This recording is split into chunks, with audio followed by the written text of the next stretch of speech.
तरक्की का hit formula जानते हैं क्या है? अतीत से सबक लेना, भविष्य की तरफ कदम बढ़ाना और जहां भी जो भी अच्छी चीज दिखे उसे अपना लेना।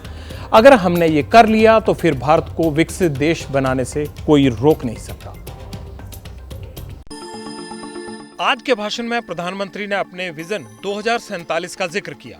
उसमें जो लिखा है उसे साकार करने के लिए हमने दुनिया के उन देशों की तरफ देखने का प्रयास किया जहां शिक्षा, स्वास्थ्य, रोजगार, आजीविका जैसे सवालों को लेकर अच्छी मिसालें कायम की गई हैं। यूरोप के कई देश आज उस विजन को जी रहे हैं।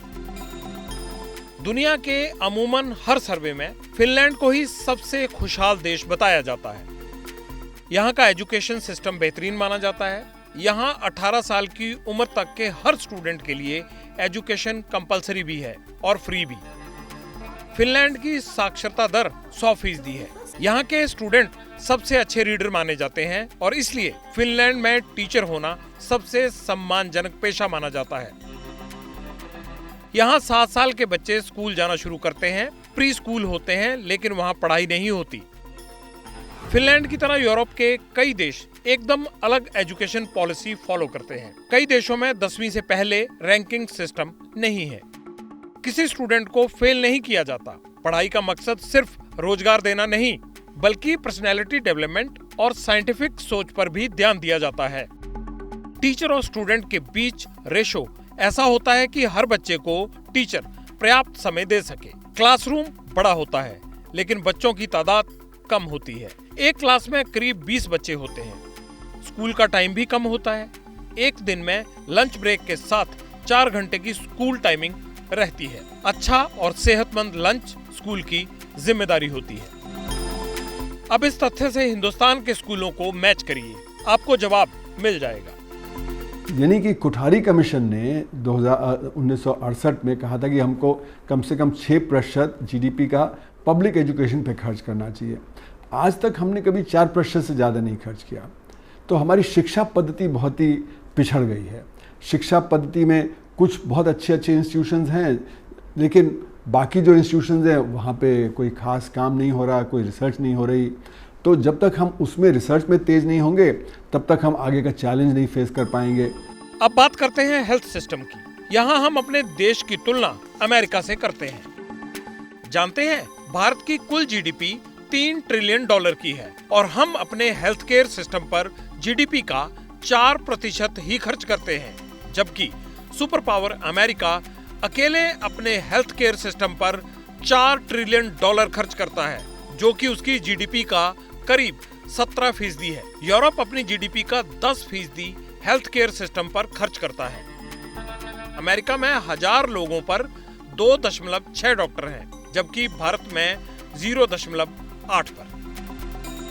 वो भी तब जब हमारी आबादी अमेरिका से 3 गुना से भी ज्यादा है। अब आप सोच लीजिए कि फर्क कहाँ है और कितना है। हमारे यहाँ one of the finest brains है डॉक्टर्स, लेकिन समस्या है कि हमारे ब्रेन्स और दूसरी तरफ हमारे टेक्नोलॉजी के लोगों का ब्रेन ड्रेन बहुत होता है, क्योंकि शायद उनको वो माहौल नहीं मिलता, उनको वो फैसिलिटीज़ नहीं मिलती है, उनको अपना हुनर दिखाने का यहाँ पर इंफ्रास्ट्रक्चर कम है। किसी देश के हेल्थ केयर सिस्टम को मापने का सबसे आसान तरीका है लाइफ एक्सपेक्टेंसी यानी जीवन प्रत्याशा। इसका मतलब होता है कि जन्म लेते समय आपकी कितनी उम्र तक जीने की संभावना रहती है। कोरोना काल से पहले जिन देशों में रेट सबसे ज्यादा था उनमें ज्यादा देश यूरोप के हैं।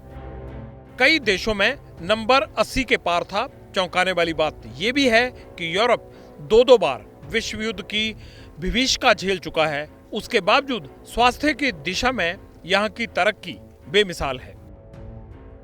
उन्नत देश जो हैं वहाँ पे जो लिविंग स्टैंडर्ड है, जिस प्रकार से वहाँ पे लोगों के पास खाने पीने का है, घर का है, उनके बाकी और सुविधाओं का है, बच्चों की पढ़ाई है, हेल्थ है, स्वास्थ्य में हमें कम से कम 3% पब्लिक हेल्थ में डालना चाहिए। हमने कभी 1.3% से ज़्यादा नहीं खर्च किया। तो पॉलिटिकल विल मिसिंग है। पॉलिटिकल विल होगी तो हमारे पास साधन हैं। अमेरिका और यूरोप से तुलना बेईमानी नहीं है। अगर हमें आगे बढ़ना है तो दूसरे देशों की तरक्की से सबक लेना होगा। विजन 2047 को लागू करने में भारत को अपनी बुनियादी चुनौतियों से निपटने के लिए असरदार रास्ते निकालने होंगे। जैसे ही घड़ी का काटा दोपहर 2:30 पे आए, बबीता जी का दिल सास बहू साजिश के लिए मचल जाए। और ये है इनकी बहू, पूरे दिन ऑफिस की टेंशन हो जाए गॉन जब ये करें अपना फेवरेट शो फ्री टाइम पे ऑन। इनकी तरह आप भी देखें अपना फेवरेट शो अपने टाइम पर और डाउनलोड कीजिए एबीपी लाइव ऐप अपने स्मार्ट टीवी पर।